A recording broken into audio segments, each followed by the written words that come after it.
Good afternoon, everybody. Welcome you all to the session, Architecting Compliant GenAI Systems for Healthcare Workflows. A quick introduction, my name is Veena Vasudevan. I'm a Principal Partner Solutions Architect from the Worldwide Partner Go-to-Market team. I'm joined by my colleague Sudhir as well as our partner Sanchit from Quantify. Sudhir and Sanchit, would you like to introduce yourselves? Hello everyone, Sudhir Gupta. I'm the Principal Partner Solutions Architect, Data and AI Specialist in the same Worldwide Data and AI Partner GTM team. Hello everyone, this is Sanchit from Quantify. I work as a practice leader, AWS Hero and an AWS Ambassador. All right, so today we are here to talk about a problem that affects millions of us worldwide, especially if you're from the US, probably you'll relate to it. How many of you have had your insurance claims be denied for a medical procedure you had, or maybe a medical...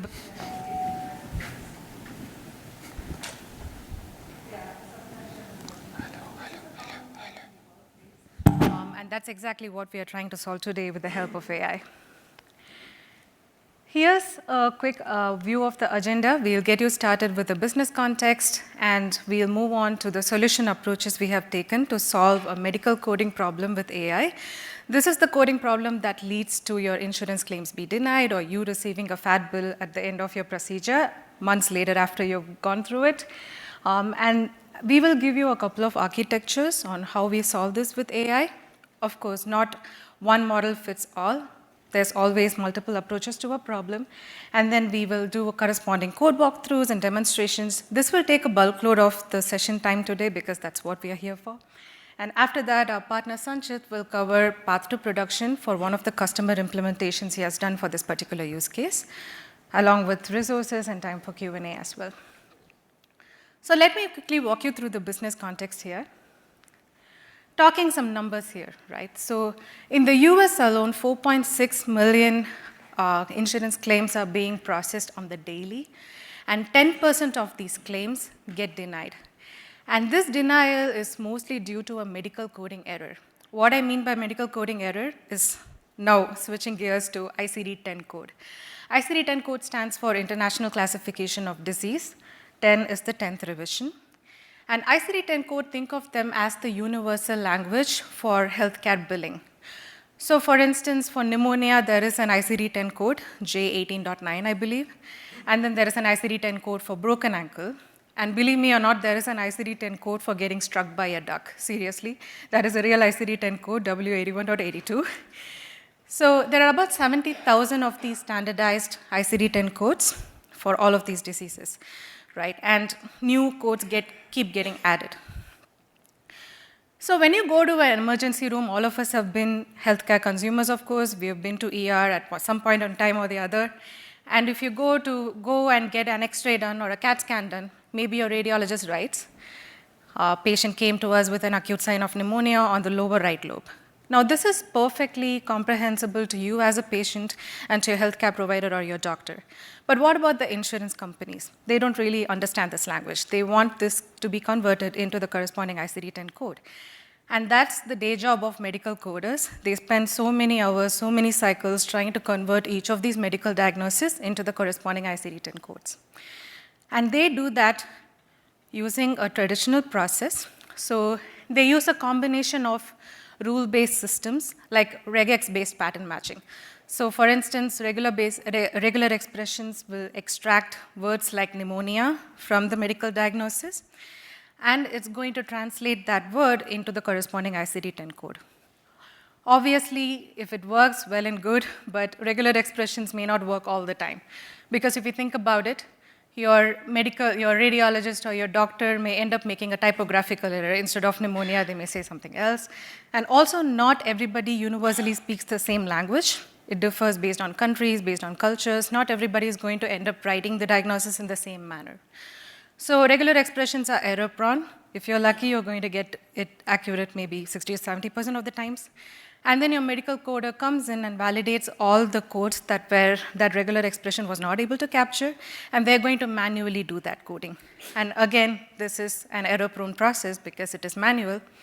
So ultimately, this is not a great system that is built for complexity. Now, what are some of the impacts we are seeing because of this? I already covered the patient impact. That is, you end up paying a huge medical bill at the end of the day because a lot of the insurance claims get denied and they don't get resubmitted, right? And also, you're looking at the provider impact. So the medical providers also face an impact because of this, because you may get complex coding requirements. For instance, patients can show up to the ER room with both signs of pneumonia as well as a broken ankle, right? So you need to map this diagnosis into 2 ICD-10 codes, not just one. So as we go along, we are seeing all these complexities that the traditional process doesn't actually address, and we are looking at billions of dollars wasted in healthcare because of this. And this process really screams for the need for modernization. And that's where we are taking an approach with generative AI to fix this challenge. Not all solution approaches are created equal. There are pros and cons for each approach, but I'll walk you through the 3 approaches that we have evaluated. The first approach is the most straightforward one, which is using a foundation model to do the ICD-10 coding for us. You can take any model from Bedrock, let's say Anthropic Claude, or maybe Nova Pro. You can take a model from SageMaker Jumpstart, whichever model you prefer, and you can get the model to do the ICD-10 coding for you. You can feed the medical diagnosis as a prompt, pneumonia diagnosis or whatever it is, and have the model do the coding for you. Now, again, this isn't the greatest or the most ideal approach because LLMs notoriously hallucinate, right? So they're not really built for this particular use case. This is an industrialized or verticalized use case. This is task specific, so not everything is going to be captured accurately by the foundation model.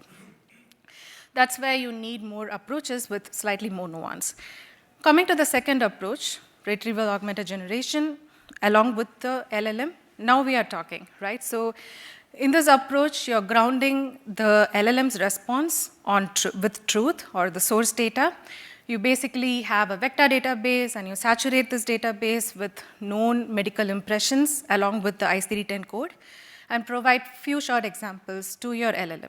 So your LLM has all these context to do the mapping more accurately. It's going to ground the mapping in source data, and hence it's going to prevent the hallucination problem that the first approach has. And the last approach we evaluated is the fine-tuning approach.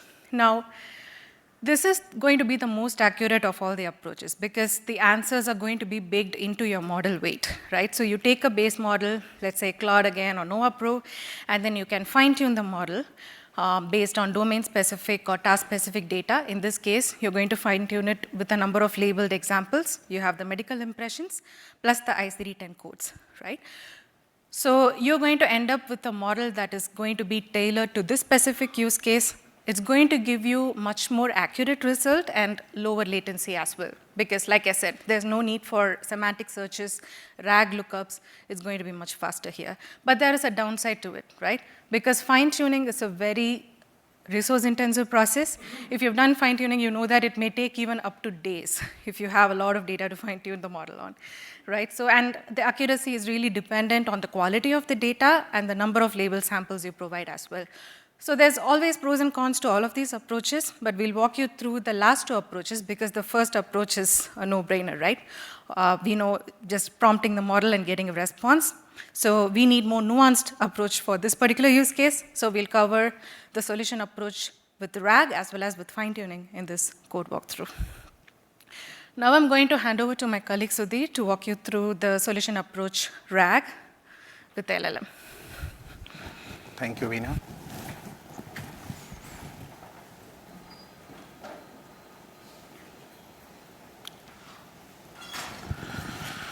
Am I audible? Yes. How much time? Walk you through the RAG-based approach to build the ICD-10 medical coding pipeline assistant. Before actually going into the dive deep into the technical nuances, let's see what you are building for. So for that purpose, what I have done, we have created already a setup where we have created the Streamlit app. And in the Streamlit app, as an end user, like the medical coder or the biller, you interact with the systems, you give the 3 inputs, the narrations, impressions, and the procedures. So basically, these are the clinical records about the patient. And based on this information, you want to generate the ICD code. So the end user come into the click ICD codes, and you will see the system performs. First thing, it applies the guardrails. Because we don't want to deal the non-health related questions, we want to protect the sensitive data because we don't want the sensitive data to get into the system itself because of the compliance and all. And then after once you apply the PAI stuff and the guardrails, we send the prompt into to the Bedrock, where it extracts the phrases in the first phase, and then it generates the ICD-10 codes. So you will see here, the pointer is, so at the bottom you will see there is a generated ICD-10 codes for 3 phrases which is extracted from the user inputs. Now let's understand this in more details. So first thing I will talk about what is the architecture, right? What you are building. As I said, this is a RAG-based approach. It means you need to build the knowledge base. And for the knowledge base, here we are using the Amazon OpenSearch serverless. And for the knowledge base, we are going to insert the 2 types of data sets. First one is a CMS data, which contains about the information about the ICD-10 codes and the descriptions. And the second thing is like the few short samples. So we want to give some good curated response so that LLM can do the better job. So we are going to create that. And for that, we have 2 data files. As you see, the latest CMS data, which contains the ICD-10 codes and the descriptions. And the second data file contains the information like the phrase and then medical history information and then the relevant ICD code, similar ICD-10 codes. And these becomes actually the input for the system prompts when we do the next steps. So you have these data files. What you do, you upload it to the S3 and then you generate the embeddings. In our solutions build, we have used Amazon Titan embedding models to generate those embedding, but you can also use the other embedding model like the Cohere or even the Amazon Nova embedding models. And once you generate the embedding, you ingest this into knowledge base for the similarity search. As an end user, as I said, either you are the medical billers or the coders who want to generate the ICD-10 codes based on the history. You want to interact the systems. In this setup, we have given the 2 choices. Either you can use the command-based, like Jupyter notebooks or the command line tools, or even we have the basic Streamlit app to access the same thing. So once user input, provide the inputs like the narration, impression, and the medical, the procedures names. These details, once it submits, it kicks off the Lambda functions. And what Lambda does, it extracts the input, and first thing it applies the Bedrock guardrails. And the guardrails is important because we don't want to deal non-health related questions, and we want to have, let's say, because the medical coder might be inserting the record, instead of the patient, he might write, let's say, the patient name, the date of birth, and other information. We don't want to store this information in our system. So very first thing, we apply the guardrails, and we mask the sensitive data. And then we send this data to the LLM. And then for LLM purpose here, again, you can use the different large language models. In our examples, we are using the Claude, Anthropic Claude Sonnet 4. And we are also going to showcase the fine-tuned version with the Amazon Nova Pro. And you can use actually multiple models. So for us, we perform the multiple testing and we find the Amazon Nova Pro and the Claude both works pretty much same. And the 2 different approaches, we thought, let's give you the demo of both the models, how actually they are helping to build you the system which is not hallucinating, giving the response what you are actually expecting. And once you submit this data to the LLM, the first LLM call, what we do, we perform the semantic search, the similar search from your Amazon OpenSearch knowledge base indexes. And then for your input, we get the top 20 best matching for each of those phrases. And once you have those 20 matches from the Amazon OpenSearch index, we do the another LLM call. Okay, and why we are doing this? Initially, right, we have provided some 3 inputs, and the response can vary a lot, and we want to be very accurate. So what we do in the first, based on the few short sampling and from the knowledge base, we restrict the response to the top 20 matches. And once you have the top 20, we do the another LLM call with the actual user input, and get these are the best final output, the ICD-10 codes for the user input. And once the output is there, we send it for the further processing because you want to, let's say, receive the output in a specific parameter, you want to send it back to the application. We do that, and then we send it back to the end users. So now I will talk you through the code part. Let me switch it here.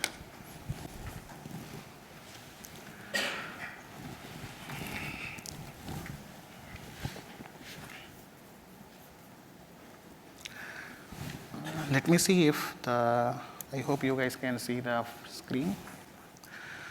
So we have created the GitLab repository that contains all the codes we have used to build this setup. And this code is publicly accessible as well. So, and we are going to share the QR code so that you can scan, you can access this repository, and you can access it at your end as well. And this has the basic README file. So first thing what you need, right? I have shown you the architecture, like you have the bedrock guardrails, you have the knowledge base, you have the indexes, and the other setups configuration. So for that purpose, what we have done, we have created a file called deploy.sh. Okay. So when you actually do that, run this script and it will set up the environment for you. All the necessary resources, the permissions and everything will be deployed. So in this demo, I'm not going to spend time on how to provision the resources, but I will talk you about the actual part, how exactly you need to think about building the code, indexing, and running those LLM calls. So what I have done, I have already built a system which contains the bedrock, guardrails, IAM permissions, the necessary indexing. And these are the data files I was talking about. So we have the two data files, the sample data files, which contains the information about the ICD-10 codes and the impression history and the procedure information. So we have done the indexing with this. And then the second file is the latest CMS data, which contains actually the ICD-10 codes and the description. To make it, so in this setup actually, let me talk about one more thing here. So when what we have done, we have created all the scripts and everything in the Python format, but we have also created some notebooks, and notebooks we have created just for this demonstration purpose. So everything what we are running it through the Python so that you can actually understand what the Python code is doing. Otherwise, I will just show execution of the Python code, you will not learn anything. So this is the first notebook I will show you. We have created for the index creation, the second index creation, which contains the few short sampling. So what I will do, I will go to the console, and by the way, a lot of codes we have built using the Amazon Kiro. So what you see here, it's actually things created by the Kiro. And I will be using the same thing even to run the code. So I have all the environment already set up, and I will invoke the Jupyter notebook. I don't want to use the new one, and I will run this. Okay, so it will kick off the Jupyter notebook for index creation. And the very first thing I will do, I will run all the cells, okay, and then I will explain what exactly we are doing. So see, the index size can be really large. I know in this example, especially for the few short, sampling index, we have just 334 records. It can really run faster. But when I was designing this, I thought of what if you have the hundreds and thousands of records and you want to index the data faster. So, and we have another data, right? The second index, which is called for the ICD descriptions, it has actually the more than 75,000 records. And if you load the data in sequence, it will run for hours and hours. We don't want to do that because you will generate the embedding, then you will ingest the data into the Amazon OpenSearch serverless. So to speed up, what I have done, I have created the the parallel processing for the indexing. So first you do you load the necessary libraries, you load the configurations, like what is the name of the index you want to create, which region and all those information, you will load it from the config file. Just to show you how the config file looks like, this is like the config.json, where we are specifying the project name. Project name is nothing but any identifier. I have given VY 2022. And let me zoom in so that you guys can see it better. So the project name, then environment, then some region, and the information like the bedrock. So we have created the bedrock guardrails. Here is the ARN, which I have provisioned for this demo, the OpenSearch index name. These are just name. Index is really not created completely. And then these are the data files which we are loading, and then the fine-tuned models which we have already deployed. So we have this file. Now coming back to the index creation. So first thing, you load the necessary libraries and the configuration. And then in order to do the multiple, the parallel data loading, we want to create the threading. How you want to create it? So I actually use the leverage the some formula, like based on your CPU, memory, and the things is available to the system, come up with how many max worker you required, what should be the batch size, and because system should be able to run it, right, with the parallel threads. So those configurations, you find it from here, and then you define the real part. This is a real thing, right, which generates the embedding. So you create a class, and if I come here, right, if you see here, I mean, we are loading all the data from, I mean, what you are reading it from the sample load files, and then you see this embedding generator config, right? So all the, I mean, the configuration, max parallels, regions, bedrock model ID. Like the bedrock model, I mean, I forgot to show you here. I mean, we are defining the configuration, like which model to use. Here we are using the bedrock embedding models, so we provide all this information. So first I have created the class. And then we are doing this, the OpenSearch index creations, right? So we opened up the OpenSearch client. You see the code. I'm opening up the client, and then the client is created. Then we are creating the index, and here is the index definition. So with the few short samples, we have the 6 column, and you will see the mapping of these 5 or 6 columns are written here. And we are creating this vector with the vector dimension 1024, which we have passed it as a parameter. And then the index is created, then we started the loading the data, right? And you see the 334 few short samples have been loaded into the memory. And then we started doing the parallel processing, right? So we just split the data, we create the indexers, we define the batches, and we actually kicks in the data loading. And at the end, you will see it is creating the 7 batches, and each batch has something 50 records. And then you can verify the index definitions. You can see the code here. So document response, and actually I'm doing the the loop-based search, because once you load the data, it will not immediately reflect into the status, and we are doing just a live runtime. So I thought it should stop only once all the data is loaded. So you will see here, once it finds all the records is loaded, we are showing the index is created successfully. Same way, you can actually create another index called ICD index creation. And you see, right, because of the parallelisms and all, I'm able to create this index in less than 1 minute or 2 minutes. If I do the sequential, I'm telling you, even this index creation will take at least 15 minutes.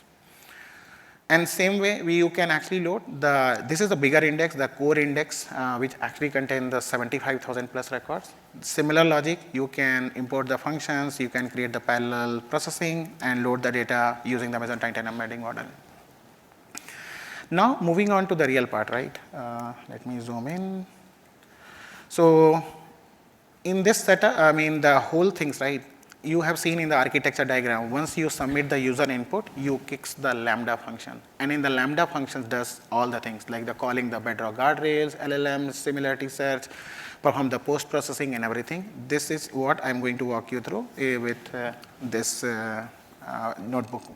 So, there is an actually Python code, and we have created the Lambda equivalent function so that actually I can show you everything.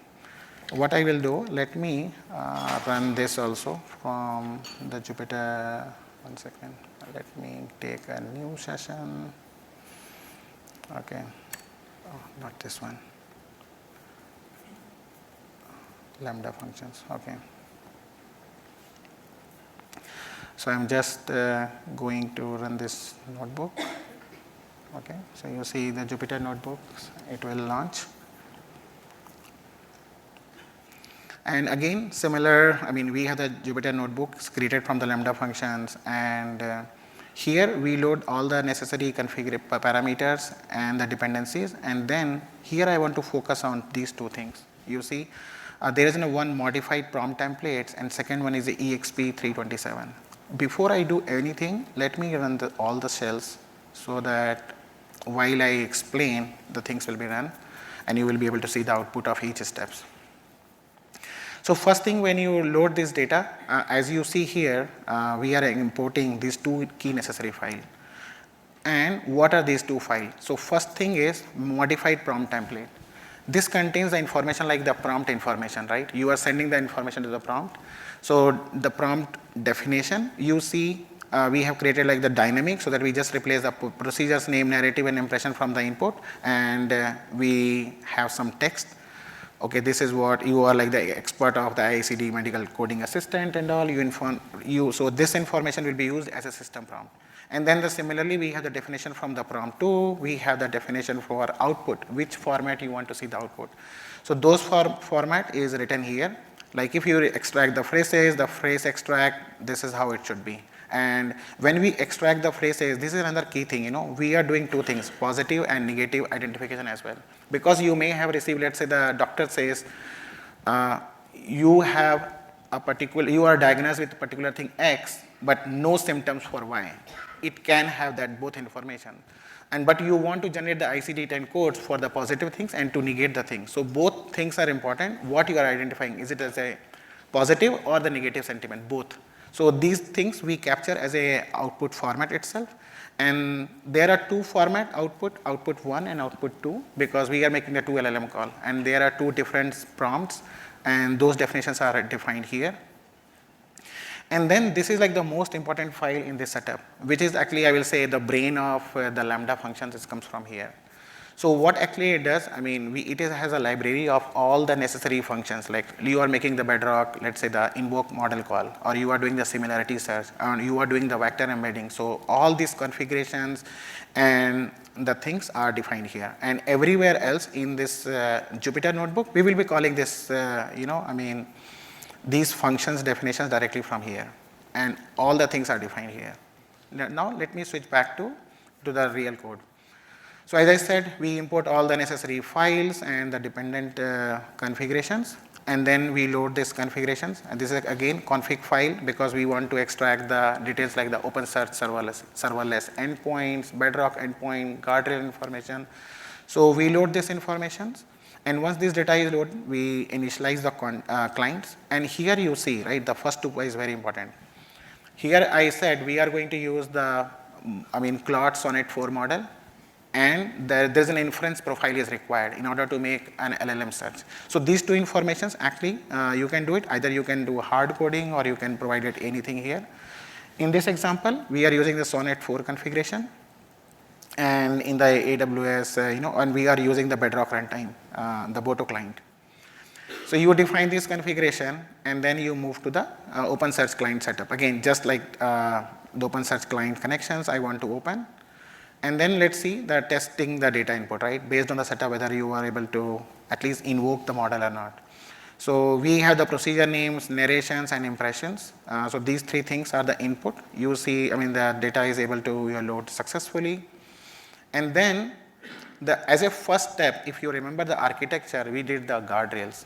So let me tell you what exactly is the guardrail information, right? So in this setup, we are using the Bedrock guardrail. And we have enabled a few information like harmful content, right? You really want to block or protect, you want to address it. So we defined all the content filter to address the hated comments or sexual comments or all the things. You can actually say you don't want to use this system. And then if it isn't a prompt attack, right, maybe malicious way you want codes are inserting, so you want to protect from there also. So you can enable the prompt, enabled. And then you see the denied topics. I have actually written the non-health. Let me maybe zoom in further. You see non-health topic, I really want to block it. So if you come to the system, the Streamlit app or the Lambda function, if you ask, hey, what is my hobby, how to hack the system, I don't want to answer that. So those informations we have written, and we have defined what does it means by non-health topics. And then the PI protections, right, I was talking, because if by any chance, if the medical coders or biller, they enter the patient PI details, we want to mask it first. So the name, phone, email, all this, there are 31 parameters we have defined to mask it. We have also enabled the contextual grounding checks. So where before we send the output, we validate towards the accuracies to improve the accuracies. And these are like the blocking messages, right? So it's a very easy configuration to the Bedrock guardrails, you can do it, and then we apply it into the system. So you have the prompts input, and we call this Bedrock guardrails, right? Guardrails is enabled, and here you see we are calling the validate and mask input, this function. Okay, and we test it against all the parameters, and then if there is a mask data, we will mask. If sensitive data, we will mask. If it is blocking data, we will send the blocking message. So you will see, I mean, because there is a very relevant records, we are not masking any information. Whatever the details you see here, the same validated results will come here. I will show you another quick demo if I write some PI details and it will mask the data as well. And then you have the prompt, now the process prompt. What we do, the first thing is a few short samples. If you remember, we are talking about the two index creation, one with few shot and second with the real ICD-10 codes. And why we do that? Just to improve the accuracy. So what we have the impressions, expression, and the narrations and the procedure information, and we are creating the dynamic few short examples. From the index 2. And if you see here in this line, we are performing the similarity search to get the top 22 matches, top 20 matches. And for few short examples, we are creating it from index 2. And this definition of the similarity search and everything is defined into here in the exp3_27 this py file, which is nothing but the brain of the core library functions. We are using it for ICD-10. So once we have this, we get the few short examples, we get the UC, it retrieves a 40 few short examples and it will embed it, and then it will perform the first LLM call for face extractions. So in the face extractions, if I come here, we are invoking the get invoke bedrock models. This is actually, and you see this is a final prompt 1 and the model ID is a sonnet, and we send this the system prompt which we have created through the prompt template, we submit it, and then you will see the first LLM call has been done and it has generated a top 20 matches. Just for demonstrations purpose, I am not printing all the records, maybe the top 5, I think first 500 lines or something we are printing. So we retrieve the context from the vector databases, and then here, right, I said the top 20 matches, top K 20 matches, because this is a parameter. We are passing it to make that vector DB search to get the top 20 best matches for the clinical phrases and the index 1. And what we are doing it, so we got the phrases. Now we want to also generate the ICD-10 codes. So you have the narration. You want to generate the top 20 matches, and then top 22 matches, you want the ICD-10 codes for all those matches. So this information you will get here. So for the one, you will see here, I am just printing the first 500 characters, but actually it's a very big file. I mean, it will create with top 22 matches. And then once you have the top 20 matches, you perform the second LLM call here. And for that, you have the prompt 2, and how you are creating the prompt 2, I mean, the output which you receive from the previous steps, you send it to the LLM, and you apply this. This is a key thing. Get invoke bedrock model with guardrails. So here you actually perform the second LLM call, and the previous, I mean, the final prompt 2, which we have created just before, and we apply the guardrails for the output. You may be thinking, right, why we are applying the guardrail again once we have applied. So maybe let's assume you have the knowledge base. You may, by any chance, LLM may also create, sometimes the security information because it's available into the knowledge base. So we want to bypass that rule. So what we do, we are applying the guardrails again to address two things. If again there is a PI information which was stored in the knowledge base, we should not be passing it. And the second thing is to enable other things like the grounding, right? We want the grounding checks to happen. Maybe let's say if you want to enable the ARC, you can enable that. So that more accurate response, I mean, you will get it from the bedrock. So you call this, and finally you will be able to see the system's final response. You will be able to get the JSON format. So it has extracted the ICD-10 codes for this phrase 1, phrase 2, phrase 3, phrase 4, and all, right? All the phrases it will extract. You will see the respective phrase and ICD-10 codes. And then because we want to see in the more readable format, we have done some extra processing to see these are the 4 phrases it has created. So this is all about, I mean, core Lambda functions which actually does all the job. So you have seen like, let me show you again one more thing, the guardrail stuff. So what I will do, I will quickly run the Streamlit app. Let me run the Streamlit app here.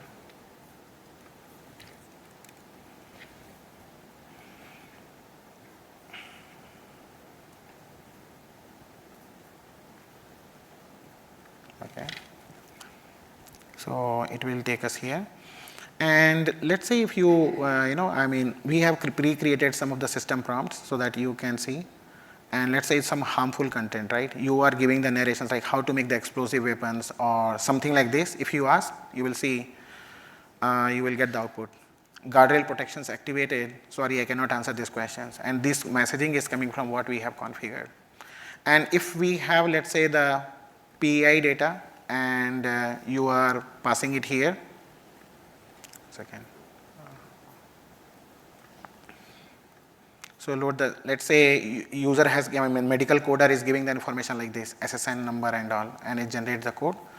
So here you will see the PEI data will be applied, and then you will see the output. Before I go further, if you have any questions, feel free to ask anything what you have seen so far. I'm more than happy to talk even to you. Yeah. Rough metrics on how well the system did? Like how well the RAG plus LLM did and then how well Yes, I think that's a good question. And in the second part, when we are going to talk about the fine tuning, we are going to also show you some comparison with the accuracy, with the speed and the things. Yes. And before even we build the systems, definitely we have the sample data sets, right? So where you can actually see, okay, this was the phrases and this was expected ICD-10 codes and the descriptions. We are giving these matches and we verified as well. So it's definitely it is working. You can actually create the evaluations to make sure this is really working, but yes, this is not part of the demo. But yes, definitely you can do that. But there are some comparisons across the two different approaches we are going to show you at the end. And as you see here, right, the same thing, the PI masking was applied, and so this was the original input, but when we submitted to the LLM, this was the input was submitted to the LLM. Like the patient name, we just make the anonymize everything and we send it to the LLM, and then finally it generated the ICD-10 code for that. And there are multiple options. At this point, as you see here, I am using the RAG-based approach. This option is there. There is one more options available, fine tune, which we have already deployed, and my colleague Veena is going to talk about the fine tuning approach of implementing the same solution. So with this, actually, I want to pass control to my colleague Veena.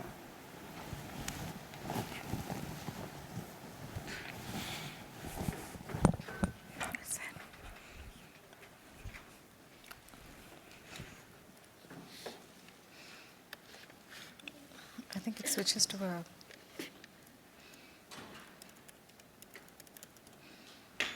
Okay.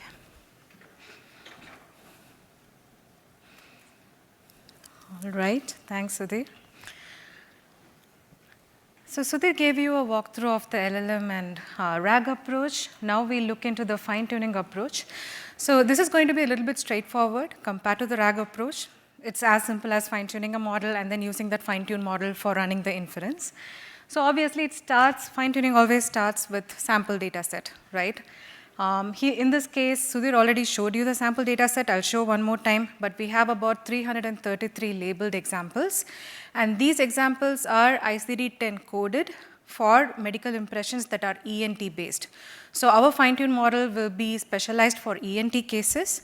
The reason is fine-tuning takes a lot of time, right? Even for this, it's going to take upwards of 3 to 4 hours to fine-tune the model. If I were to do this for every single ICD-10 code, it's going to take me days to fine-tune the model. That is the only downside of fine-tuning, I would say. So in this case, we're going to take the training data set and then split it into training, test, and validation, 80-20 split.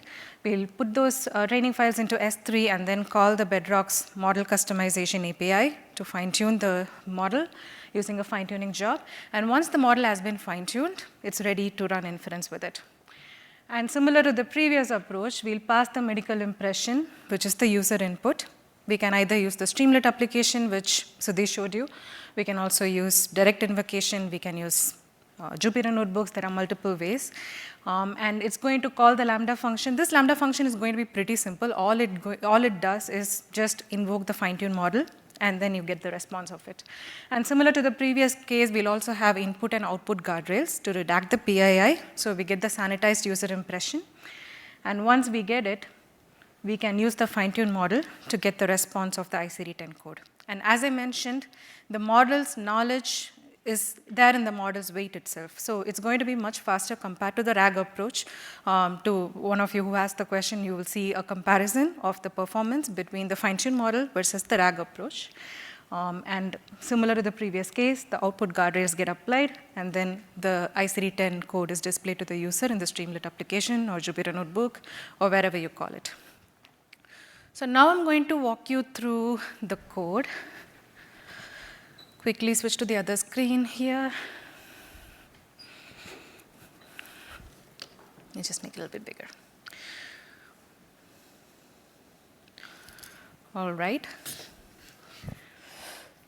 So starting off with the sample data set. Sudhir showed Kiro ID. I'm using VS Code here. VS Code also has QDev extension that you can ask to do like the similar approach, right? So you can ask it to run commands on your behalf. It has agentic coding enabled as well.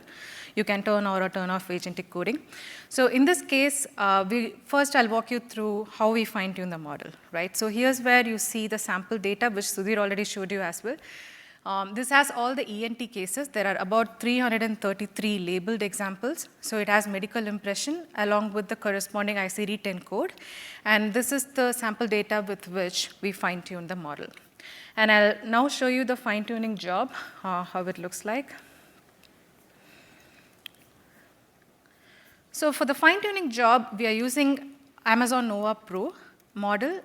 What Sudhir showed you was Claude model with RAG approach. We used Amazon Nova Pro model just to show a variation. And also, the fine-tuning is not supported in Claude 4.5 yet.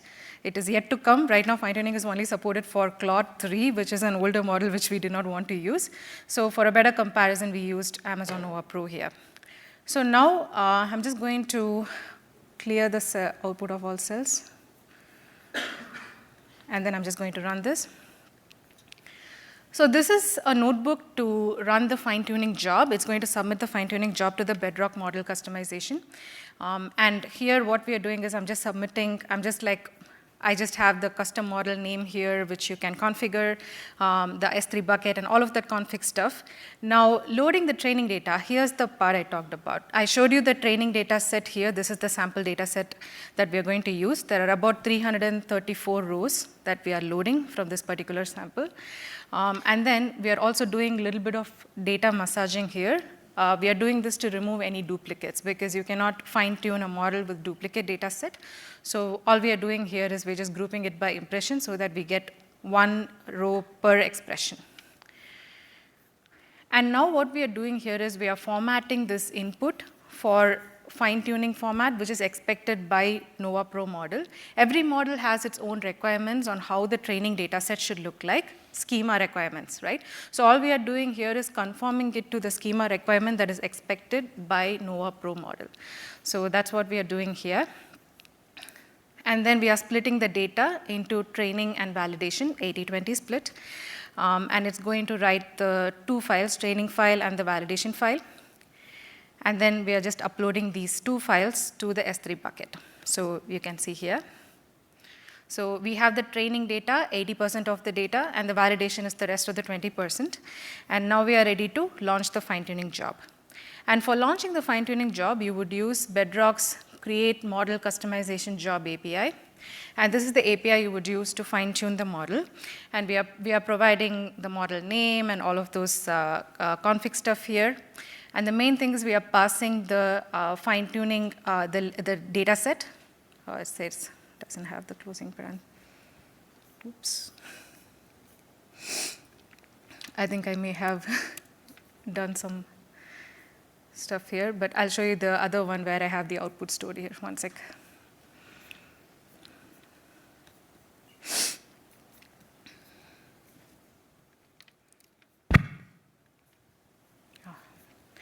Never mind, but I'll show you the output first before running it. So here you can see the training and the validation, which we have already uploaded to S3. And you can see here's where we are passing the training data as well as the validation data to this create model customization job. This is what we uploaded to S3. And then we are also passing some hyperparameters here. Here we are just setting standard epoch count, batch size, and all of that. And then we are just starting the fine-tuning job here, right?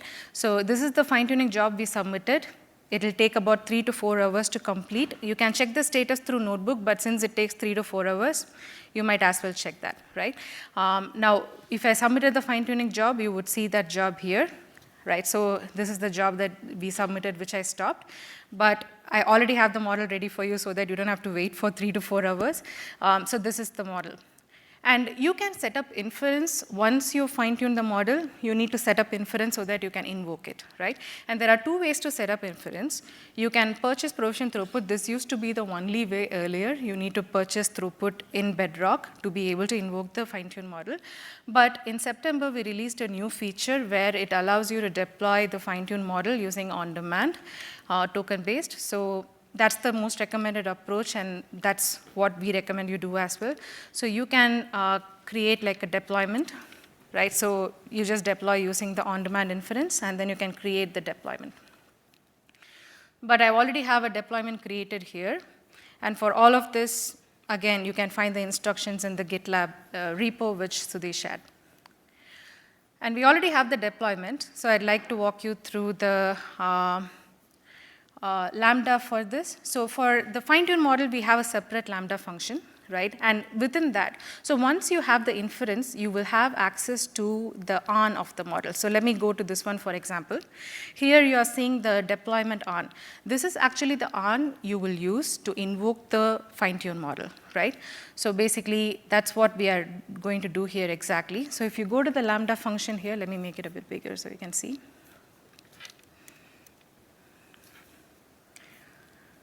Oh, sorry, fine-tune. So this is the fine-tune model on, which I just showed you. Once you create the on-demand deployment, you'll have access to this fine-tune model on. And all we are doing in this Lambda function is just simply invoking this fine-tune model on with the payload. And what is the payload is going to be the medical impression, right? So basically, whatever payload Sudhi showed, we are basically sticking to the same format. You'll pass the impression. This is the prompt we are passing to the fine-tune model, right? So you're going to just ask it to extract ICD-10 code for this medical case, and you're passing the narration, the impression, and the procedure name, very similar to what Sudhi showed. And then we are just calling the fine-tune model using the invoke model API, which is the API from Bedrock, to invoke both base and fine-tune models, and then you're passing the prompt here and getting the response out of it. And we already showed the workflow of how you can invoke using Streamlit, so I'll just show you how the comparison looks like for RAG versus the fine-tuned approach. So as you can see here, we just like said, I'm just going to directly call the Lambda functions within the notebook so that you can see how the comparison looks like. So there is this Lambda for RAG as well as there is a Lambda for fine-tuned model. So we are passing 3 test cases here. Notice that all the 3 test cases are ENT based. That's because our fine-tune model is only trained on ENT data set. If I were to ask a question on, let's say, cancer or pneumonia or whatever it is, it's not going to do a great job because the fine-tune model is just going to default to the base model knowledge, which is again going to hallucinate, right? That is why fine-tune model is not great for all approach. Now we are running a comparison test here where we are calling the Lambda function for RAG. Here's where we are calling the Lambda function for RAG here, as well as the Lambda function for fine-tune model as well. And we are just going to see how it compares in terms of latency, right, as well as accuracy. Now, this is the expected code. This is the manual coding. We know that for this particular diagnosis, this is the expected code. And both of the approaches did great, but I have run this a few times before, so I know that fine-tune model performs slightly better than RAG. Like if RAG, you get an accuracy of up to 97%, with fine-tuned, you would get up to 99%, as long as you're sticking to the ENT cases, right? Now, going to the result, this is what I'd like you to focus on. Here we are getting a summary of the accuracy as well as the latency for RAG versus fine-tuned approach. And you can see here, right? Accuracy-wise, both did well in these tests, but with respect to latency, the fine-tuned approach was 86.8% faster compared to the RAG approach.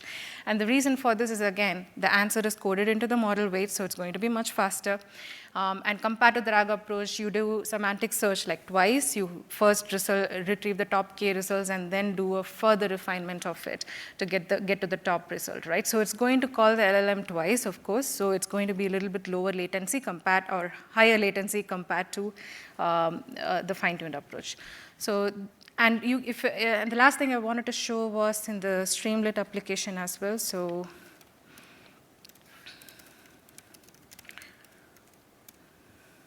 Okay.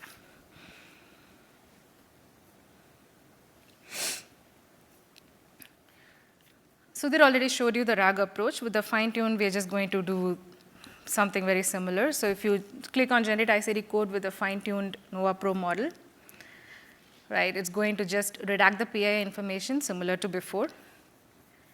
And then it's just going to give you the extracted ICD-10 code. And it's going to be much faster if you do a comparison. Again, with Streamlit as well, it's going to be much faster.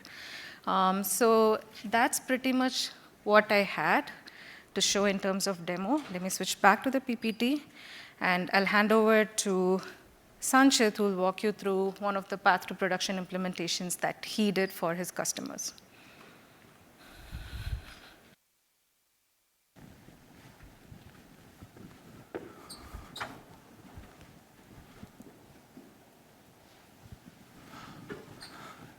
Thank you, Sudhir and Veena, for giving the demo and giving us a walkthrough of the code perspective, how it looks like, what's the engine behind to work around.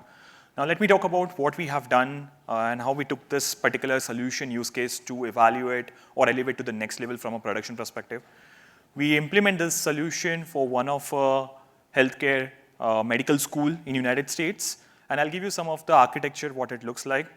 Code, you already have it. I'll talk about the architecture, the production-gated architecture, what you should do, what you shouldn't, and what are the learnings, what we had from some of that, and some of the best practices, what we had.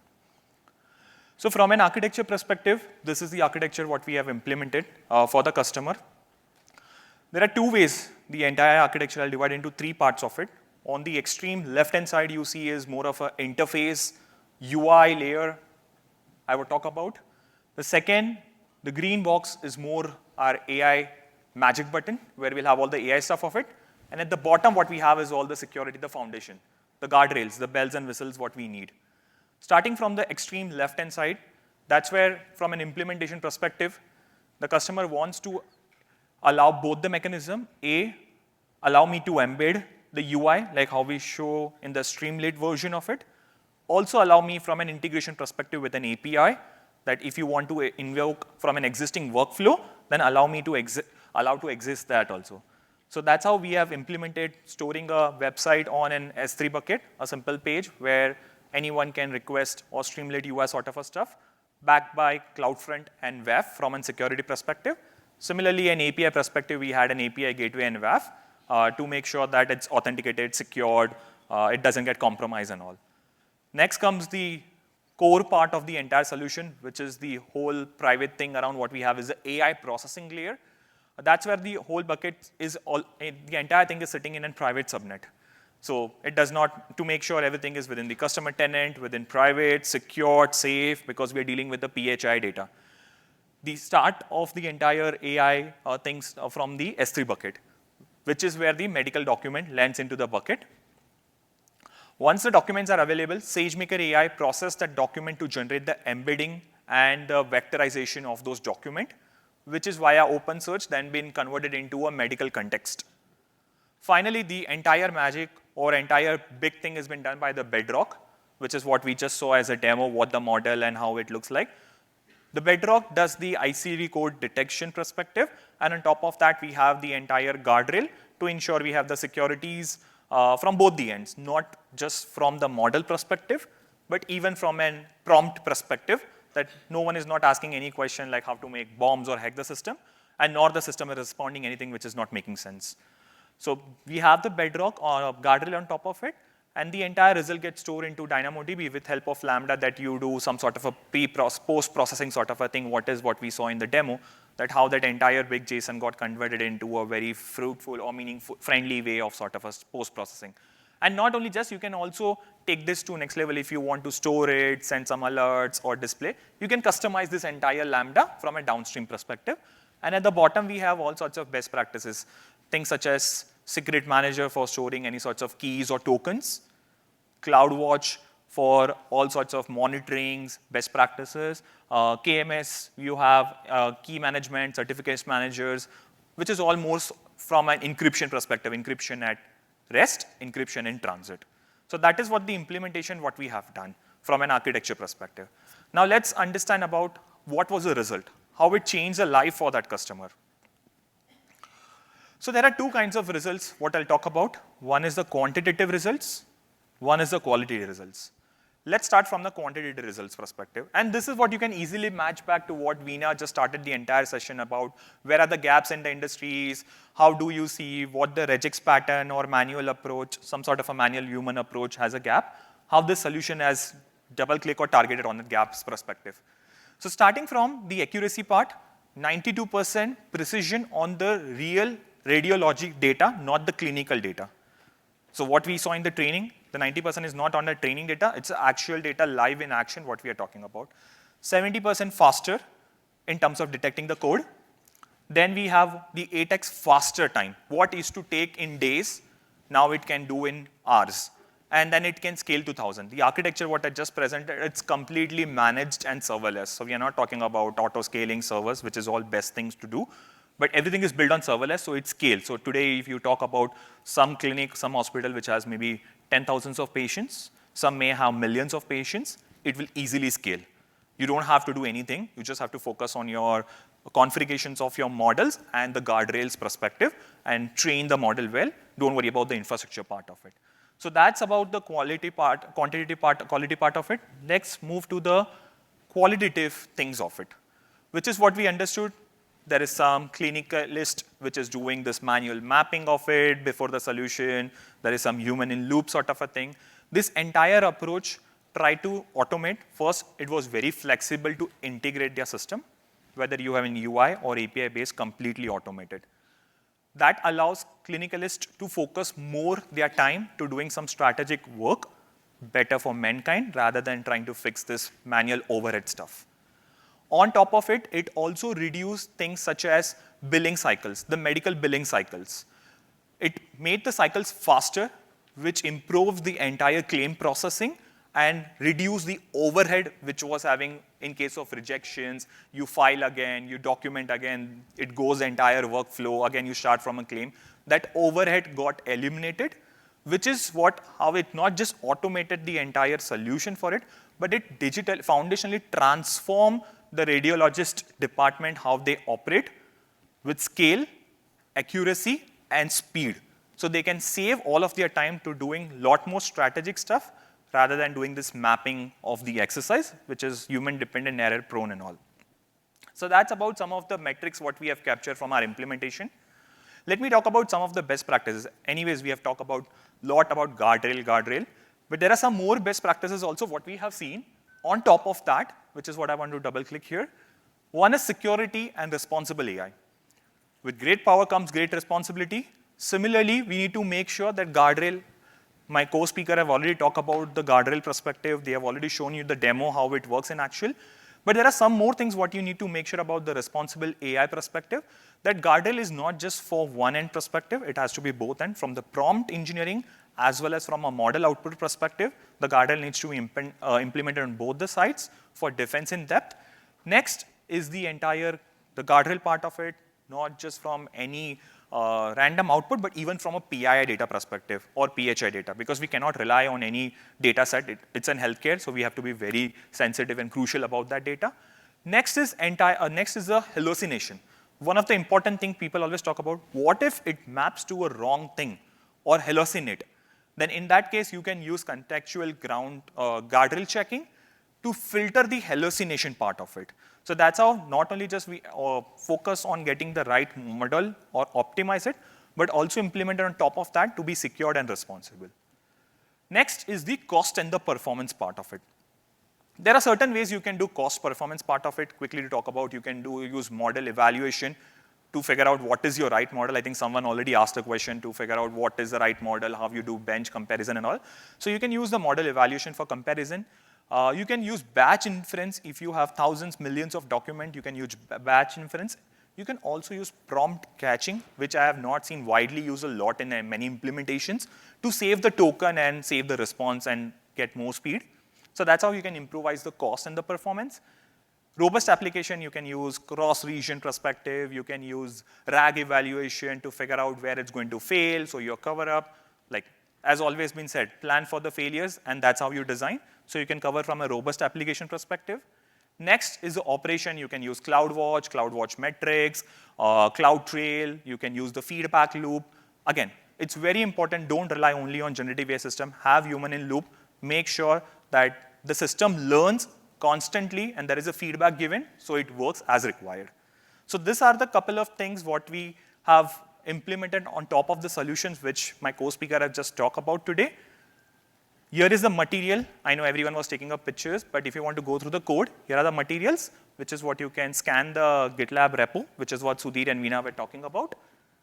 So it has all the access. This repo, scanner code has everything, the Bedrock workshop, the code what we demonstrated, and other best practices to make the things production. With that, we want to thank you so much, everyone. I know afternoon's first session is not going to be an easy one. So thank you for taking out time from Venetian to Win and helping us out. Here are the Q codes. You can connect with us LinkedIn to all three of our speakers. I know there are some questions in the room. Since we have a session, would it be okay if we can take all the questions? After the session, we'll be outside the room. So if you have any questions, if you want to understand what else you can do with generative AI or how we can automate together, we are standing outside the room and we can happy to help you all of your questions. Thank you. Thank you, everyone.